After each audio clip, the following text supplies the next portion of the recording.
बहुत बहुत धन्यवाद पूरे प्रशासन को जिसने मेरे बच्चे को इंसाफ दिलाया, और उन सभी को जो भी शामिल थे इसमें, जिसने भी मेरे बच्चे को इंसाफ दिलाने में पूरी प्रक्रिया की है। मुझे उसका मरा हुआ चेहरा देखना है, जैसे मैंने मेरे बाबू का देखा था। उस टाइम पे मैं लेके घूमी थी हर जगह, मेरे बाबू को कोई बचाया नहीं, सबने मना कर दिया।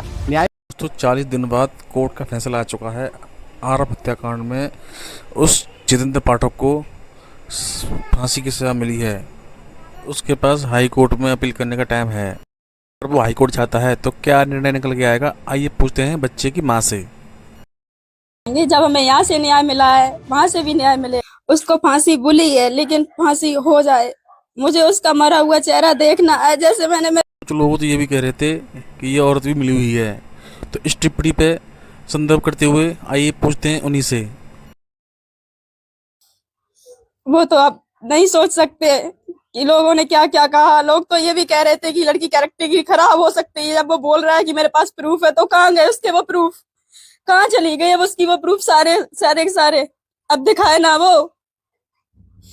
कोई बात नहीं, देखिए भाई साहब, जिसका वक्त खराब होता है उसे ना रोड की गिट्टियां भी ठोकर मारती हैं। हमें बुरा नहीं लगा, बहुत अच्छी बात। जिसके मन में जो आया, जो अच्छा था वो हमें अच्छा समझ रहा था, बस बात खत्म।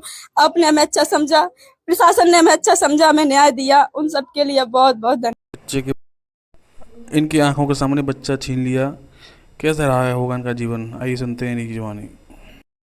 बस जान नहीं निकल रही है और कुछ नहीं है। पिता का क्या रोल था? उन्होंने कांटेक्ट करने की कोशिश की या नहीं की? नहीं, उन्होंने कोई कांटेक्ट करने की कोशिश नहीं की, कोई आने की कोशिश नहीं की। और जो वकील साहब हैं जिन्होंने काफ़ी मेहनत की है इनके परिवार को, इनको इंसाफ दिलाने की, तो वो क्या बोल रहे हैं सुनिए उनके बारे में। और उनका स्वागत समारोह किया जा रहा है, तो चलिए सुनते हैं उनकी जुबानी।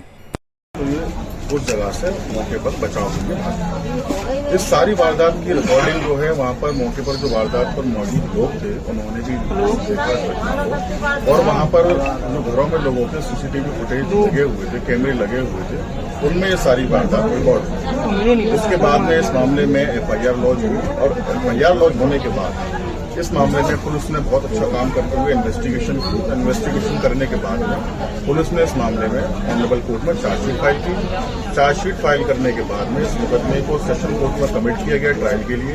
ड्यूरिंग ट्रायल इसमें ऑनरेबल सेशन कोर्ट में हमने 13 गवाहों को परिचित कराया, जिसमें मुकदमे के फैक्ट के गवाह, इनफॉर्मल विटनेसेस और फॉर्मल विटनेसेस, दोनों तरह के विटनेसेस थे।